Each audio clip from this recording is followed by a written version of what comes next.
Hello everybody. Today I'm going to show you how to change the Shift Interlock Solenoid on a 2013 Ford E-350 Super Duty van. And this might work on other Ford Super Duty pickups and vans of the same year-ish. If you ever get in your vehicle, you start it, you press the brake and it will not shift out of park.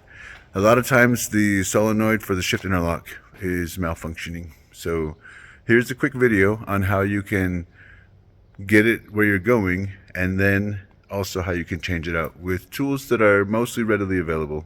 I do use some impacts and some drivers in this, but should be just the same doing it with hand tools. On this van, if you ever have this problem where when you get in you step on the brake and this will not come back enough to let you shift out of park, first thing you want to do is pull this off. This is still connected to the plastic, so in an emergency that would stay on. So you would pull this off, and right in here you'll see this little round pin right here. This is what you'll pull down, and that's actually what unlocks the shifter. There's a little hook that's on there, and this is actually a coil.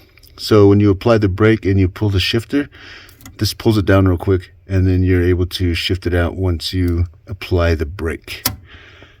This is a safety mechanism so that you can't shift it out of park unless you're on the brake.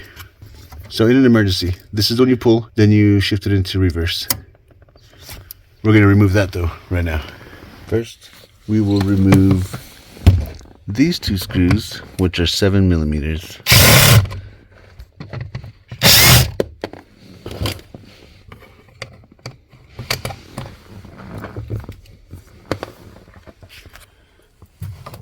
That allows us to remove this. We're going to need to move this all the way down into drive 1 while we have the e-brake on and the key on, but the vehicle will not be on. We're going to need a little more room to get this bezel out.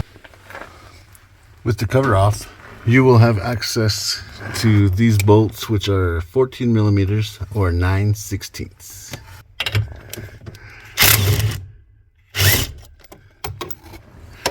There are a couple more back here that are a little hard to get to, but they help a lot once you loosen them a bit. These ones you don't have to take all the way down, just about a ½ an inch or so.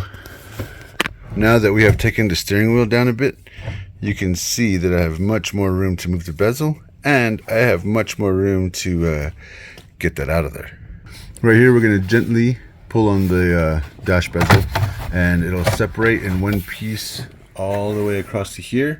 Now when you pull it off, remember not to just yank it, because there are a few things that are hooked up. This whole thing will come off as one piece with 3 screws. This we have to unplug, this, and this. So all of these we have to unplug, as well as this here. So when we pull this off, you have to be very careful and have a flathead screwdriver ready, because it helps a lot with unclipping these without breaking them. Now, after I've got a lot of this off of here, this shift is going to be in the way. So make sure, 1, that your e-brake is on, and 2, make sure you don't start it when you turn this key on. Step on the brake, put it all the way into drive 1. That will bring this handle way down here, and it gives you a little bit easier shot of getting this out of here.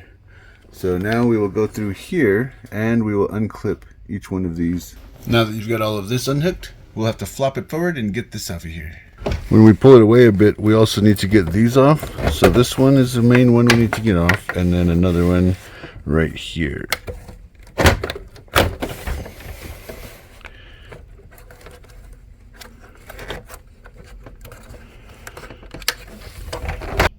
Seven 30-seconds. There'll be 3 screws on here. Now that is out of the way. So then that is out of the way. Now I have access to this. I can turn the key back off. Next order of business, I gotta take this out. And this is a T30 Torx bit. There's 2 of them, one there, one in the back. Disconnecting this one plug right here helps a lot. And this will come off anyway with that. And you have one other plug right in here, but that one will be easier to take off once we get the solenoid off of the steering column. Now that's a hard spot to get into. This is how we're going to do it. It's a little tricky, but once you get the hang of it, it's not so bad, I guess. So that T30 Torx bit will fit right in there. Using both hands, I will use this 1/4 inch ratcheting wrench, and I will take this all the way off. So I've got this front one taken out mostly, and it's just hand tightened just to keep it from falling off when I get the other one out. So I'm working on the back one now, and it's a little bit of a tight fit, but it is definitely doable.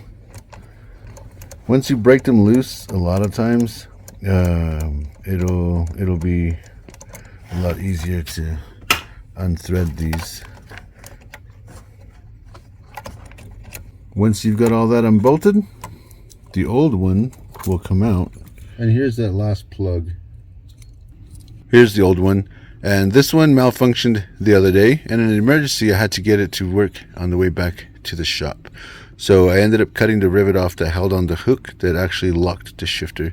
So this thing was not in service for a few days because this would be able to shift into any gear before the brake was even applied. And that not being safe, we had to park it here at the shop and get this ordered before this could be in service again.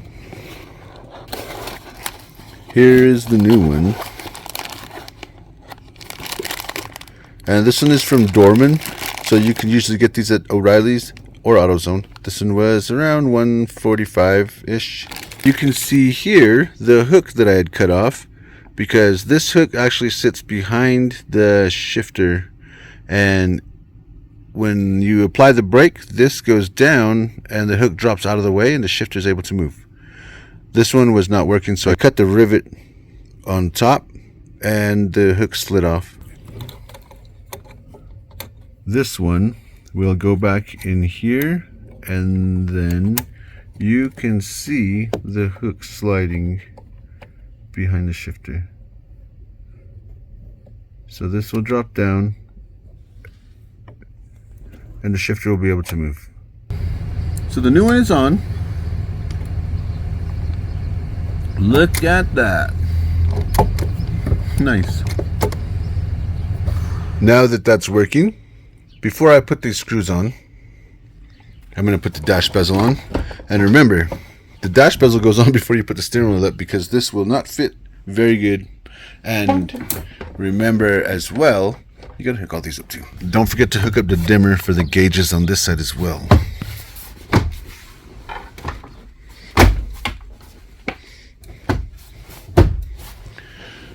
Now that the dash is back on, we can lift the steering wheel up and put these screws back in.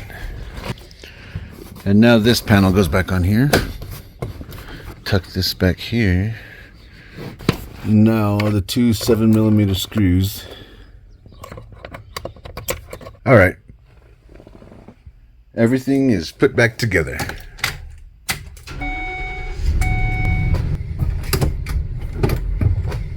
Okay. That was a quick way to get the shift interlock to work in an emergency, and a quick way to change it with tools that are available. Hope you guys enjoyed the video. Thanks for watching.